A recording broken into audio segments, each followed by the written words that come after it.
Okay, Twitch has accepted the stream. Okay.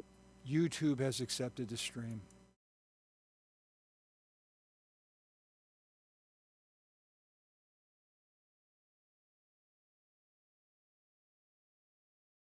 Facebook has accepted the stream. Okay, you ready to go on the air? Sure. Set your timer to 55. Okay. Now, what happens if you're not readily available? Should I just No one will be keep talking to? yeah, nobody will be able to let you into the show. Can you text him and find out if he is or isn't going to be? Oh, let me see. One moment. Unless you make me a co-host for this hour, I could let him in if you're not there.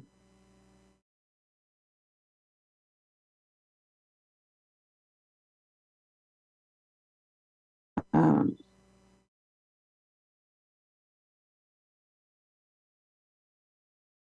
okay, I'm just letting them know. Don't worry about it. Okay, all right, we're good. Okay, fine. Okay, so you got your timer set to 55? Yes. Okay, start the timer. Mm-hmm. Is it counting backwards or however you're doing it? Yes. Yes. Okay, now clap your hands near your microphone, and when you clap your hands, you're on the air. Good evening and afternoon. Welcome to Talking Peace. I am your host, Deidra EmEl, Executive Director of the WNY Peace Center. And today we are going to be talking about war and hunger. And before we begin, we always like to give a Thanksgiving.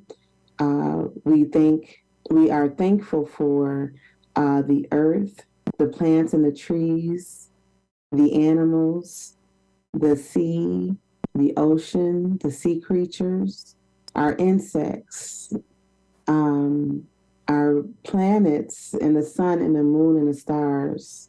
We are thankful for love and motion and justice and in truth. We are thankful for people helping one another and existing on this planet and giving us a chance to show love to them.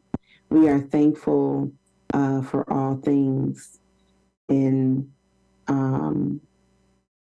our indigenous brothers and sisters way, we would say Nyahweh after our Thanksgiving, and our audience in the circle would say Nyo. Samina? Nyo? No. Thank you. And in our African traditions, we also say Ashe or Amen or so be it, Ashe. So thank you. So I wanted to introduce you all to our guest today is Dr. Samina Raja of UB School of Architecture and Design. All around community activists in food security and land sovereignty and food security throughout not just Buffalo, but it's just been an ongoing project of Dr. Samina's, and she's just been doing a wonderful work in building a network to connect people, food, and resources. And so we have her on today. Welcome, Dr. Samina. It's my pleasure. It's lovely to be in conversation with you. Thank you for having me here. No problem.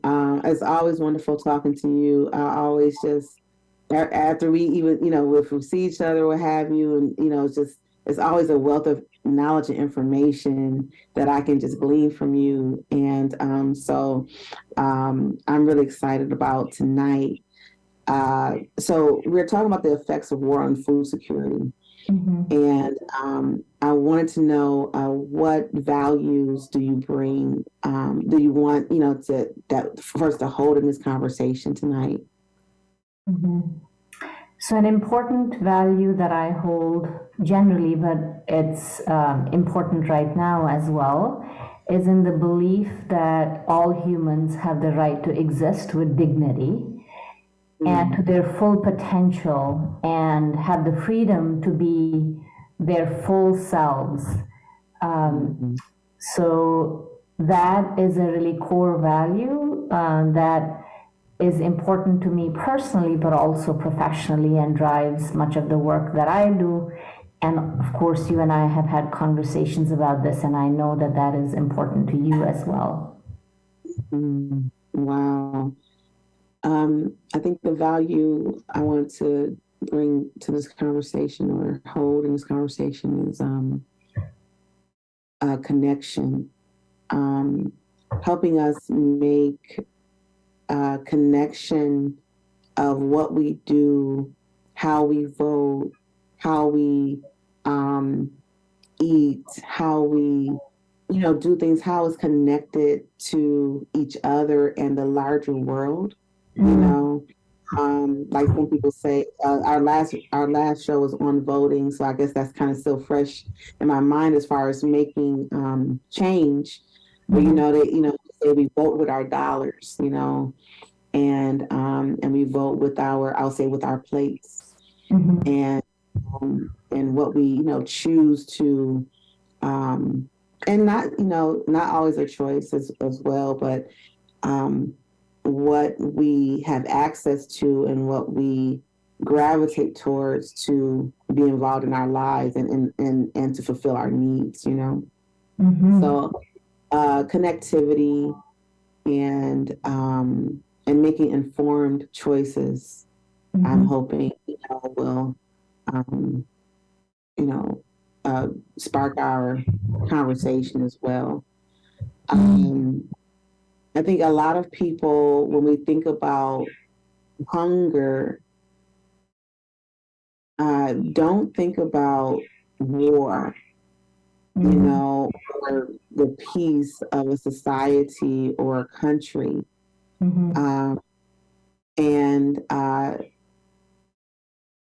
What do you think about that? What do you understand as far as that connection between war and hunger?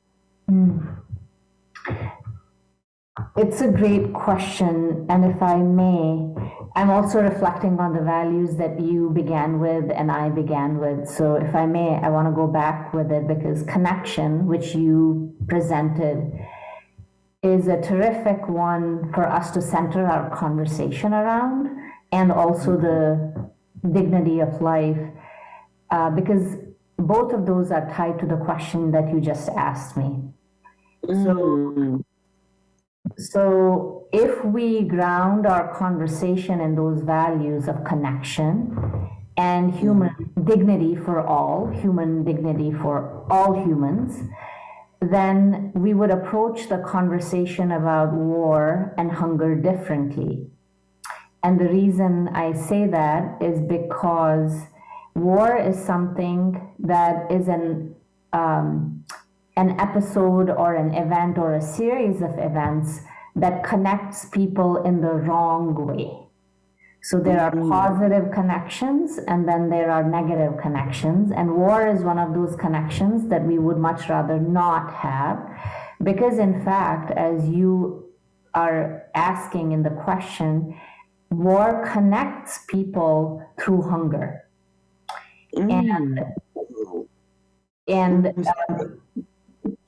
it's not, so war is in some ways the kind of connection that undermines human dignity and undermines people's ability to be well-fed and food sovereign, and which I will talk about in a minute. But I wanted to begin by acknowledging that the value that you presented in the conversation really, I think, illustrates, offers a beginning answer to the question that you asked me. That said, two things come to mind. One is making sure that we have a chance to really think through what war means. What is the definition of a war? Is war something that people imagine gets fought on a battlefield, or is war something that happens on intersections in our neighborhoods? And I would argue that war today in 2022 looks very different than World War I, World War II, or the kinds of wars and battles that people understand. And in fact, I was looking up some data in preparation for our conversation today, Deidra, and those kinds of wars have decreased globally. But what hasn't decreased is suffering. And what hasn't decreased is the lack of people's dignity and their access to food. So I just want to make sure that we allow ourselves to understand war the way it ought to be understood today, not just how it was understood in the 1940s. So in my mind, war is something that is certainly that involves aggression and fighting and conflict, but that it also gets waged. It happens in very different ways. So I'll begin there. And then your question was its link to hunger. I think a very present example that's on many people's radar or mind is the current conflict between Russia and Ukraine. Yes. So I will begin with that. And I'll give an example, just because it's going to be familiar to a lot of people that are probably going to listen to this show. So the violence between Russia and Ukraine is between what we would call two nation states that are in conflict right now, and Russia is the aggressor. And through Ukraine, we are learning that war doesn't close at the border of a country, that kind of a war. And specifically in Ukraine's case, many people who don't maybe think about food all the time in the sense of where does it come from, we're used to it in some neighborhoods anyway, being in a supermarket, not in all neighborhoods, and I'll come back to that in a minute. But Ukraine is a big producer of certain fundamental things globally. And I think that is important for people to understand that might be listening to this, because it's one example. And I'll come back to your really, I think, provocative question about the connection between war and hunger. So Ukraine is a pretty big supplier and grower of food, but I have some numbers that I'll share and then some stories that I'll come to. So the numbers, first I want to say, having said that there are many different kinds of wars, the first number that I want to offer listeners is that in 2020, which is just 2 years ago, there were 155 million people in 55 countries and territories that lived in conflict settings. That's 155 million people. And that's a pretty sizable number of people.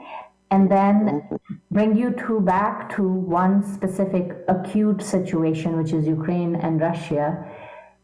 Ukraine is a big producer. We all know from all the pictures and stories about Ukraine, sunflowers are a big deal in Ukrainian culture, but they are also one of the biggest producers of sunflower oil in the world. Also one of the biggest exporters of that for the globe. So that's kind of because everybody recognizes sunflower as an image tied to Ukraine.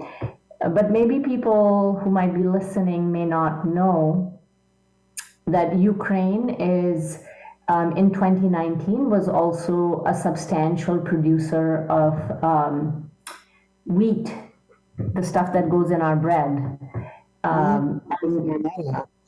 Yeah, substantial producer of maize, aka corn. 16% of the global exports come from Ukraine for that.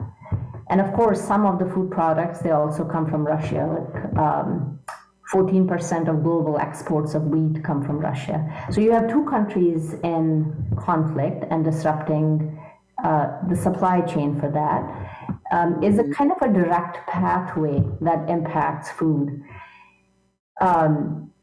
But I would say that there are other ways in which war impacts hunger that is less obvious. And so I'm going to go to those stories now, having talked about the direct example of Ukraine because it draws people's attention.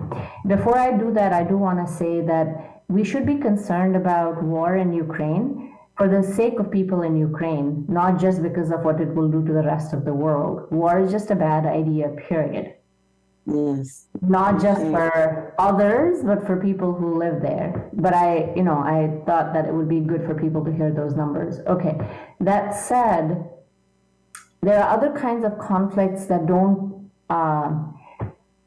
come to the attention, I think, especially of a US audience, because our press tends to be sensationalist, doesn't have patience to cover topics that require a lot of attention. So Ukraine is unfortunately not the first place that has experienced violence in recent history. We have conflicts in a lot of sub-Saharan areas, and those are also worthy of our attention, but hasn't drawn as much attention in the US press. So I began with Ukraine because people understand that, but I think people also need to understand the numbers of where actually hunger persists in the world and overlays with conflict. So for example, if you look globally at where severe food insecurity is by region, it's actually in sub-Saharan Africa. And we cannot just focus on one part of the world because of the really remarkable value you grounded us in, which was we are connected as people and as a globe and as a planet. And so we ought to also be paying attention to what is happening in sub-Saharan Africa. So I just wanted to make sure that we don't skip that. There are wars happening in Syria, Afghanistan. Right now, we wouldn't technically call it war, but what is happening in Iran to women in particular is also violence and also impacts hunger. So I began by answering your question by saying there are many kinds of wars. So one that I know, unfortunately, a little bit too much about is in my own ancestral community of Kashmir, which is a conflict region and has been for many decades. And so I can give very detailed examples, also numbers, but I'll switch to a story for a minute. So what it looks like when conflict happens, and I'm careful about using that word rather than war because people have different definitions of different things.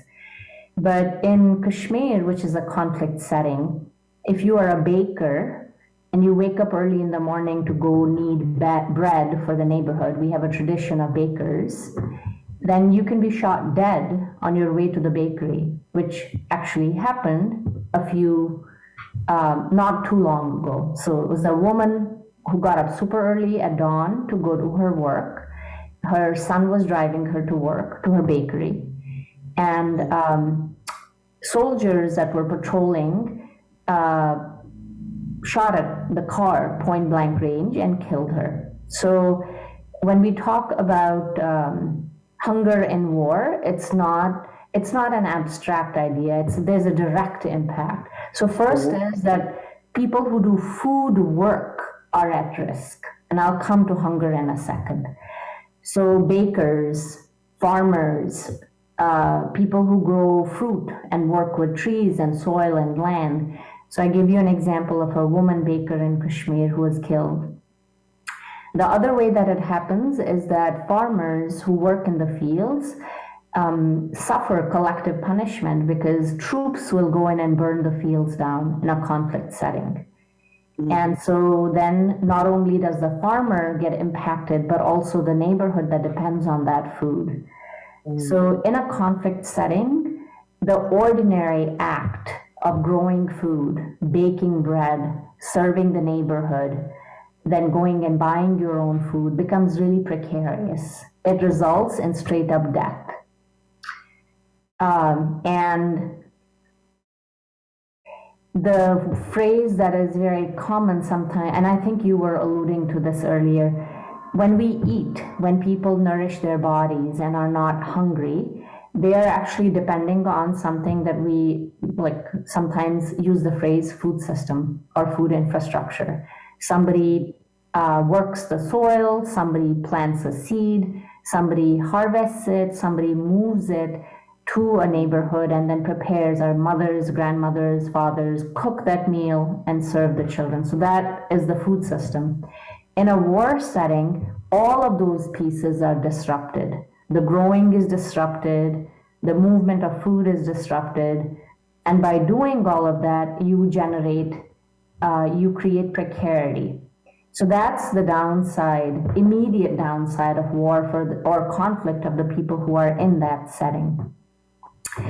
The not so clear story, there's a second part to this, and I do want to mention that, and I'm going back to Kashmir. I work with collard growers in Kashmir, by the way. I also work with collard growers in the United States, so it's a lovely coincidence. But to stay in Kashmir, which is the site of this conflict, where there is all of these deaths and collective punishment at the hands of, in this particular case, troops. It's important to know that in Kashmir, people continue to survive. People continue to feed their families. So my mother, for example, continues to feed her family. And the question is, in a war, how does that happen? In a conflict, how does that happen? And I will bring this home now to Buffalo. So I began by saying war looks very different in different places. If we go to particular neighborhoods in Buffalo, I would say there are some forms of violence there. We might not give it the technical definition of war, but it is in some ways chronic war. You completely disallow people to lead full lives, lives of dignity. That is a form of chronic war. In that case too, and I know you had somebody on the show who talked about the east side of Buffalo, where we don't have grocery stores the way we do in other parts of Buffalo. I would call that a chronic violence. If not the technical definition of war, that is also chronic violence. So what do people do in that case? What do people do in Kashmir? My observation is even in extreme violence, extreme war, extreme conflict or chronic violence, there are people and families and communities that don't stop doing what they know to do well. And I've certainly learned that about this country, that there are communities that do that. Also in Kashmir, pretty much every family grows their own collards. So if you were to ask, given, so I forgot to mention this, there's been a conflict in Kashmir since 1947. It's the most militarized region in the world, where people in uniformed, people who are in uniform have actually perpetrated significant crimes against Kashmiris. So there are mass graves, there's conflict. I grew up in that setting, so I remember not being allowed to step out of the home to go to a grocery store as a teenager. I've seen dead bodies. I mean, stuff that really nobody should see it. But even in that context, how do Kashmiris survive?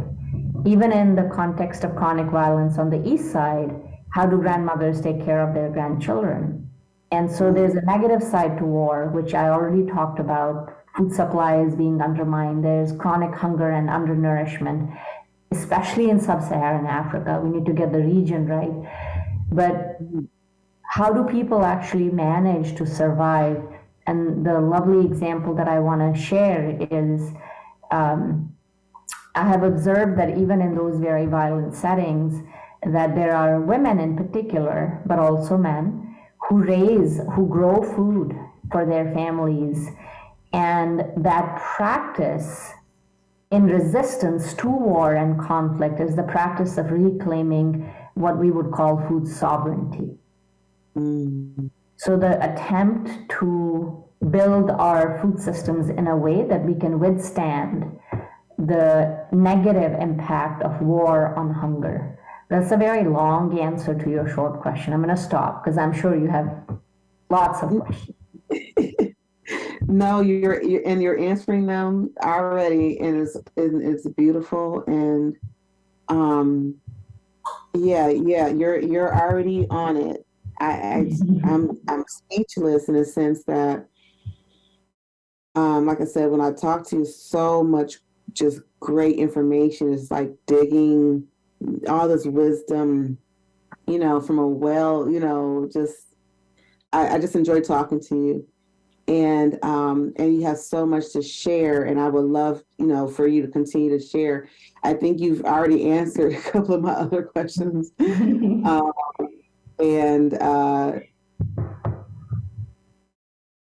like the point that you brought home was, like, what is war? My husband has a shirt that says, there's a war on the poor. Yep. Mm-hmm. And, like you said, what does violence look like? What does war look like?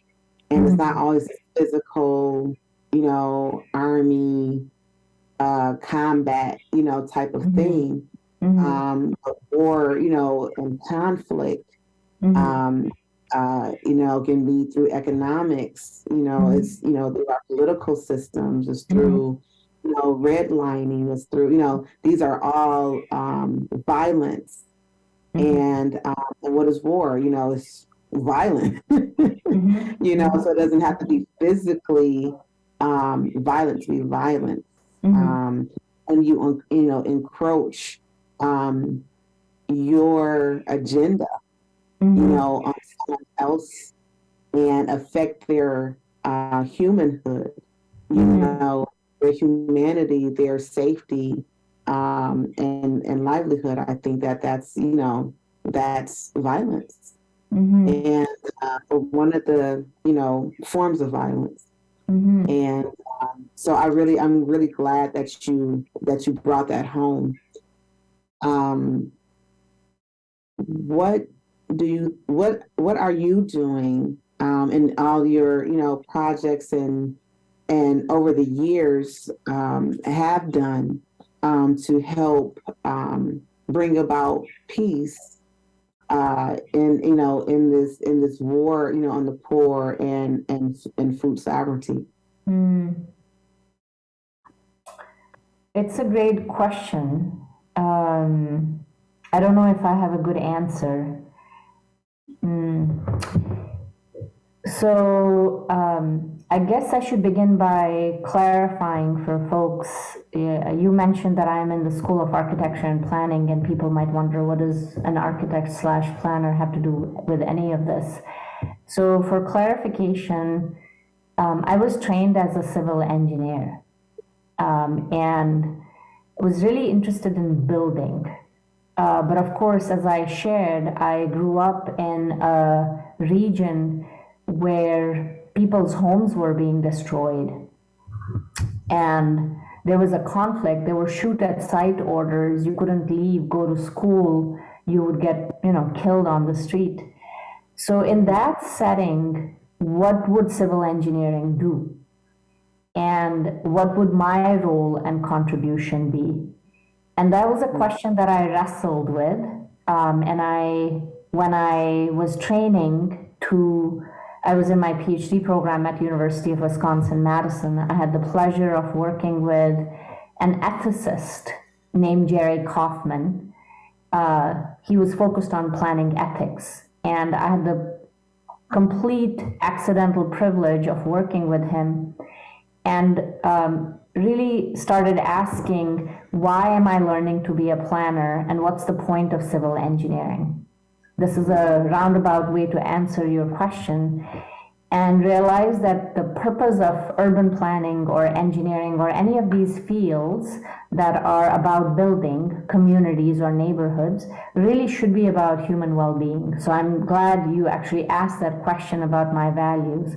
So it was very clarifying that the purpose of urban planning should be to create places and communities where people can lead full lives. That is technically also the definition that American Planning Association uses, some form of that, to describe what a planner does. Wow. So for me, that was a call to action. So in my work, the way that has showed up is trying to use my scholarship and research and data and documentation to support communities to make the changes to bring about justice and peace. So I think of peace as very connected to justice.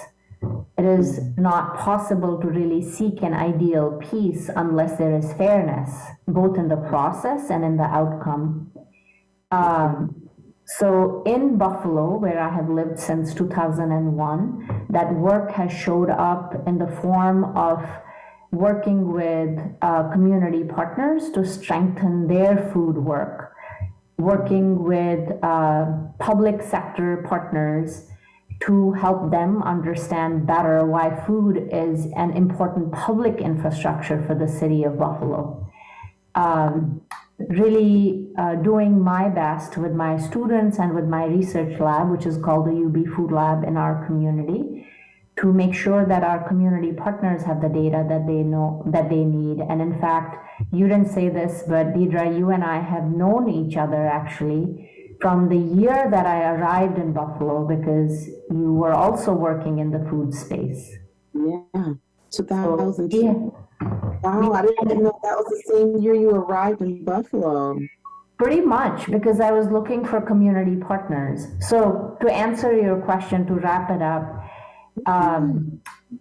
that's kind of generally how I think have tried to support peace and justice work. For me, that they go together with one more thing, which is mercy and grace. We all make mistakes, so peace, justice, mercy, grace, all together. But recently, a project that I'm very excited about, and I know you have supported that, and I hope people learn about it, is that with a group of partners that work primarily to serve the east side of Buffalo, we are working on something called growing food policy from the ground up, meaning how do we build urban agriculture policy in the city of Buffalo in a way that centers the experiences of growers of color. And Allison Duhoney, who's a farmer on the east side, she, along with a whole bunch of other partners, including Miss Gail, who's the founder of Freedom Gardens. I'm sure you must have had her on the program. Yeah, but we do co-host another program together on another station. Okay. So I will have her on soon.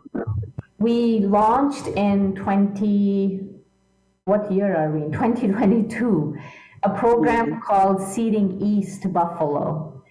And I would say right now, I'm very, very proud of that program because, I mean, it was led by Allison. We were just supporting it. And it trained and worked with 12 Black growers from the east side to support them into their journey to promote food sovereignty and learn how to grow with Allison on the east side, which people often see from a deficit point of view. But here are 12 people who are taking it in their hand to grow good food and heal and build community. I'm very proud of that. Proud of them. Wonderful. I'm along for the ride. How long was the program? This was the first year we piloted it. Growing food policy from the ground up is now in its third year. And the way it worked is that we first did for 2 years partnership building and research, including on the east side, in 7 of the 14 neighborhoods on the east side, and then learned what is it that people would like, what is it that they want, and what could we do as a partnership. And then this program ran through the summer, but people were selected earlier, so there was a whole selection process. It ran through the summer, and the Seeding East cohort is still in touch, and we hope to stay in touch with them and build their capacity to continue to do what they are interested in doing. So I So, think go ahead. I think it was 8 weeks total, but Allison remembers the full duration better than me. Okay. Okay. So once they finish with the program, what should they know how to do? Or what skills now do they have?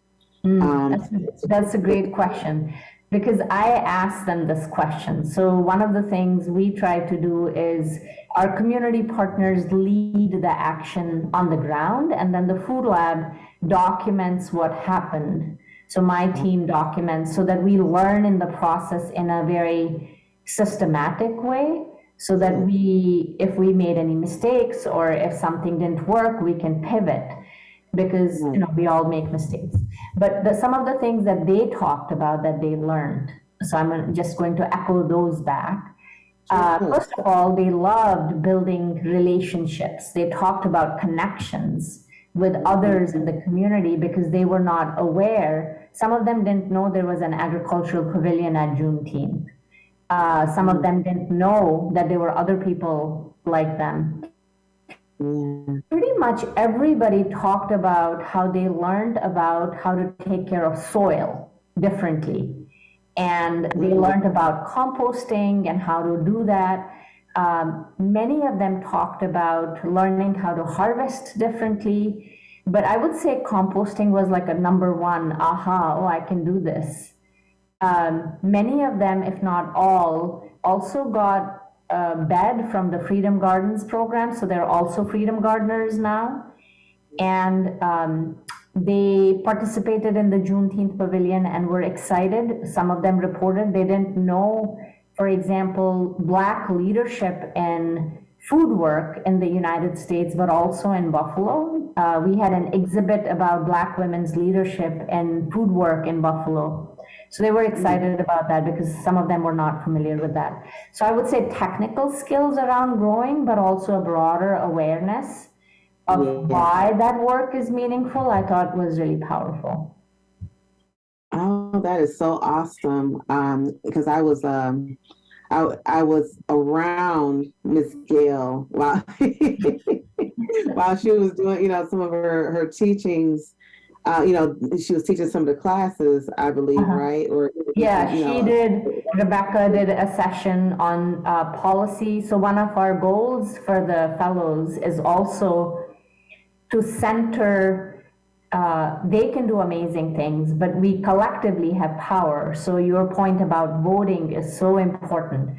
I think individually we can all do a lot, but we also have the opportunity to change systems through voting and through policy.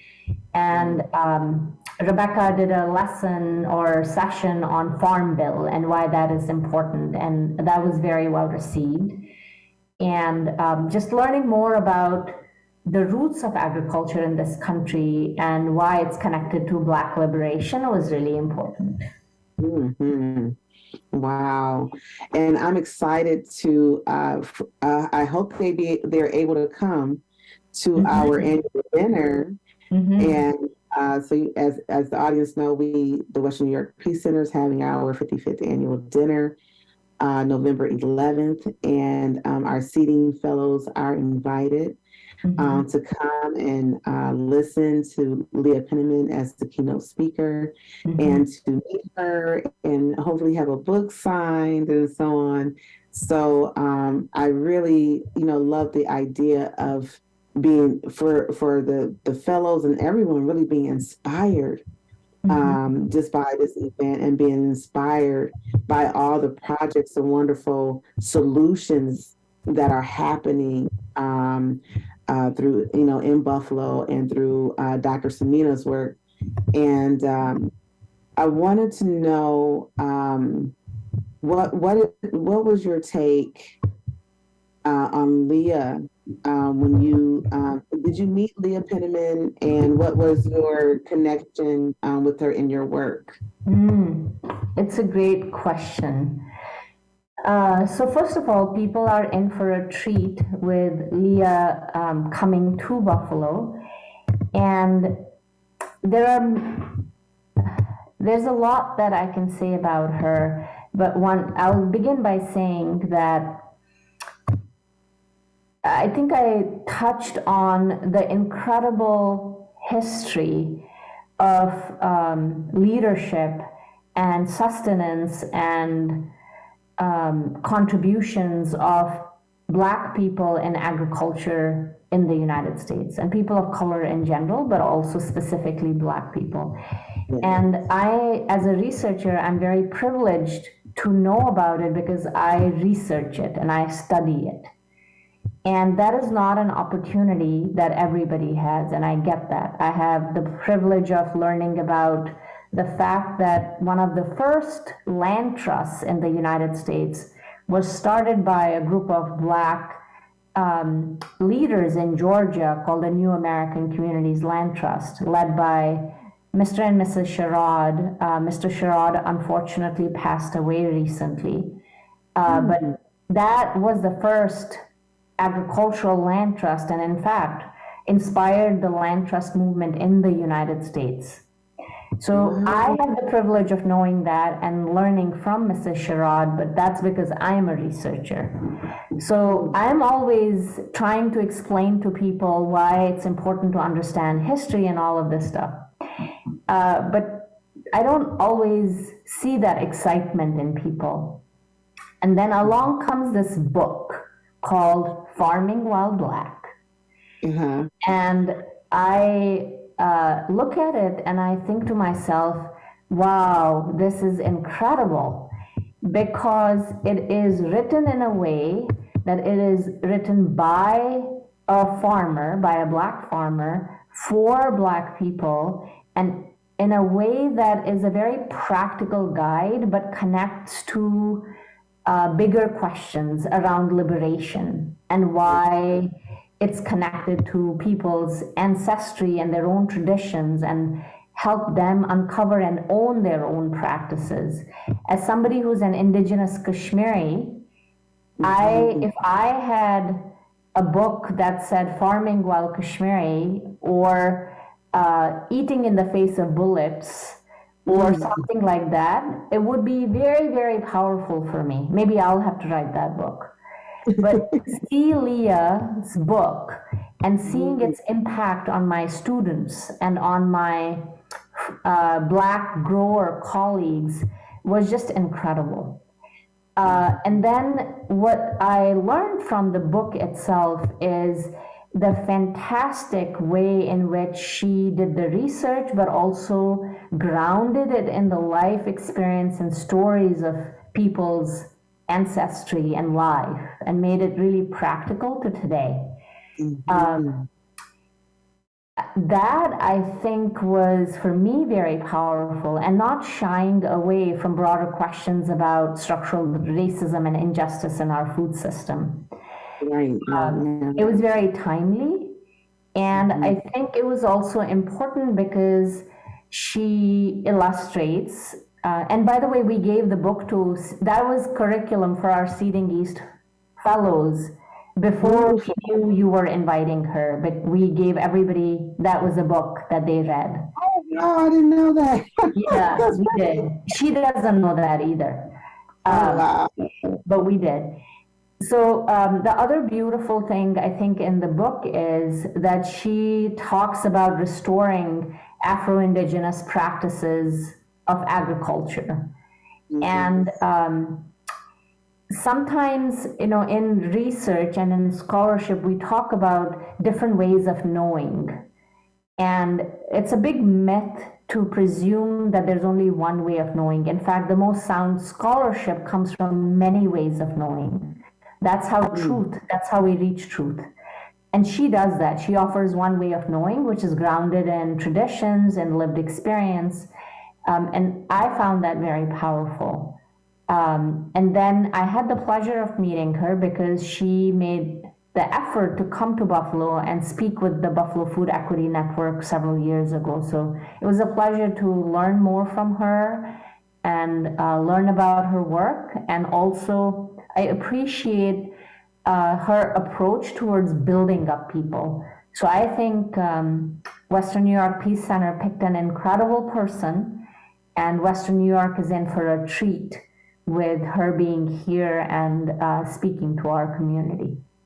Well, I'm very excited about meeting her, and as I have been in the food, food justice in different ways throughout the years, and I'm kind of like coming not full circle per se, but it's like how traditionally land has to rest in certain times and certain seasons. It's kind of like certain parts of my activism I had to let rest while dealt with others, and so I'm glad to kind of come back into more of the circle of farming and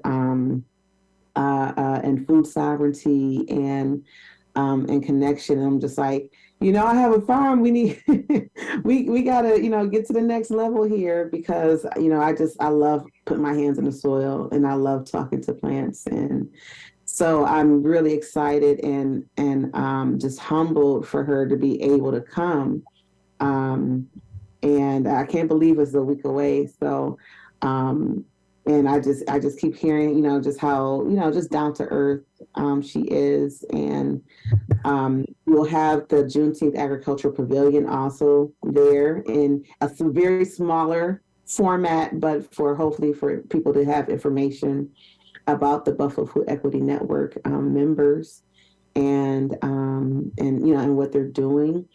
And we have, local food, local veggies, hopefully coming from Allison's fruits and veggies. So I just feel like it's just going to be a big family event, really big family event. That's how it should be. I forgot to mention, in case people are interested, in addition to being this author of this book that I was really moved by, Leah is also the founder of Soulfire Farms. So she's both a doer and a thinker and an organizer. She's many things. So just want to make sure that people are aware that she also is the co-founder of Soulfire Farm, which is about honoring Afro-Indigenous practices, but also building the capacity around the country of doing work to end food apartheid. So, right. Yeah, she does so much education on the farm and outside of the farm. Yep. I've learned, so I'm just so excited about that. And, and urban farming and larger farming, acreage, farming, so it's a difference, going from the urban, from the small gardener to urban farming to, acres of land. And she has shared, many workshops and so on every year to help people, get accustomed to get to know how to do that. So yeah, it's really been a pleasure talking with you, Dr. Samina. I wanted to know what can people do now to get in, if they wanted to get into more of food sovereignty and dealing with food apartheid and so on. What can they do to start to get involved? So we're talking specifically in Western New York. And I would say a little bit of a hint is in the question you asked me earlier. You asked about the connection between war and food. I would flip it around and say food is actually a lever to end conflict. How so? So food is, it illustrates, working in the food space is an illustration of what is already not working in our society. So in Western New York, we had a colossal tragedy on May 14th, where people were going about their business of shopping for food, and they are dead. And it put a spotlight on racism. It also put a spotlight on what was the landscape in which that racism unfolded. the fact that there's only one supermarket in that area of the city. So I would say that Western New Yorkers can think about food as a lever for bigger social transformation. It's not only about the food. It's about something bigger than that, which is why Deidra, you and I and others who work in the food space repeatedly use the term food sovereignty. There's a reason for that. We're not talking only about ending the physical sensation of not having food in our bellies.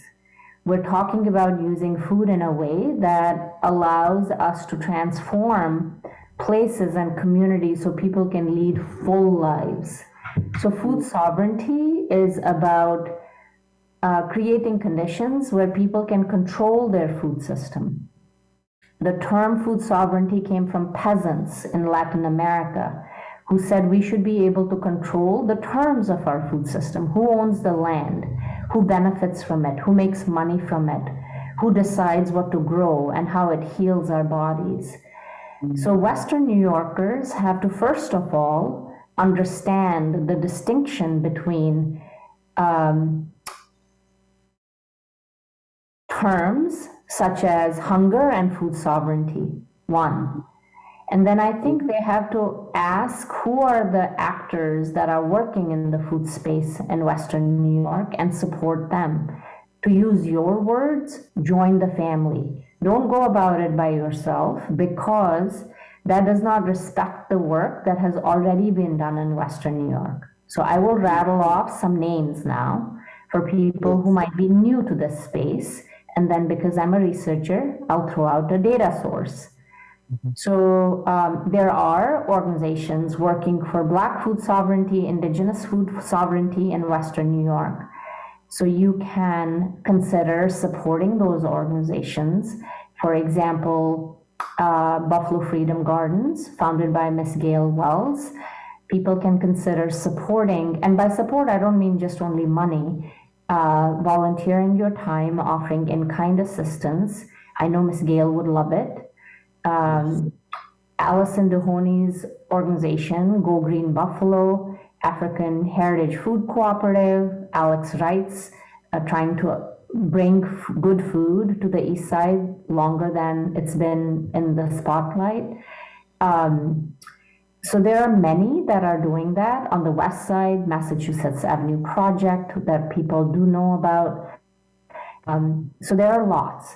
So now, because I can't remember all of them and I don't want to leave out anybody, Feed Buffalo, which is about dignity and food for people, halal food. I'm going to give a data source for people so that they remember it. And it is called, there are two different data sources. So if you are in the city of Buffalo or really anywhere and you want to find out about food conditions on the East Side specifically, you can look at bit.ly, which is bit.ly/, and then all in one word, East Buffalo Food and Health. That will take you to a dashboard that will provide a listing of organizations that are doing food justice work on the East Side, and you can directly find their contact information and support them. If you are looking for something broader in Western New York, so for example, we have some indigenous farms, Native American farms, that you want to support their indigenous food sovereignty work, then please go to bit.ly/Food Future Western New York, which is a 9-county portal with data on 9 counties in Western New York. So East Side and Western New York. And as always, feel free to email the Food Lab email account, which is foodsystems@ap.buffalo.edu, and somebody will answer. Wonderful, absolutely wonderful. I can't wait to replay this and just soak in all the extra, all the information. This has really been a wonderful hour with you, Dr. Samina, and I look forward to seeing you next Friday, November 11th, 2022. And are you going to come out to the lunch as well? I am going to follow up with you separately. I can't say it on air. Okay. No problem. No problem. Just excited. I am excited. Thank you. This is lovely, Deidra. Yeah, this is great. So we got to have you on again, because again, I've been working on one end of things or another, but even for me in the last few years, I've been just understanding the connection of, of war and hunger and peace and and human needs and so on. So it's becoming more and more apparent, connecting these dots, especially through COVID and, all these other tragedies, recent tragedies that has been happening. So, thank you so much for, coming on. And you all have been listening to Talking Peace. And I am your host, Deidra EmEl. And we have been talking peace with Dr. Samina Raja.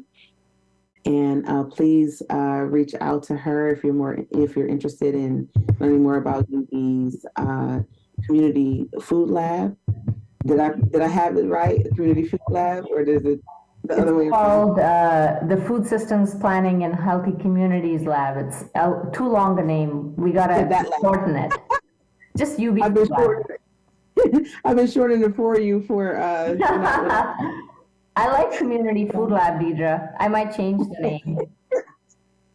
Okay, that sounds great. Yeah, so just thank you so much, and remember to go to WNYPeace.org for more information about anything that the Peace Center is doing. And I'm so excited about the Peace Center just getting back to some of our roots in food sovereignty. And I don't know if you remember World on Your Plate, which we were co-sponsoring and organizing some years ago. Mm-hmm. And I would love to see that, reconnected and see us doing that again. We stopped during COVID, and but we would love to pick that back up and to, work with you, collaborate with you, again on that. So thank you all for listening, and we'll see you next week. Good night.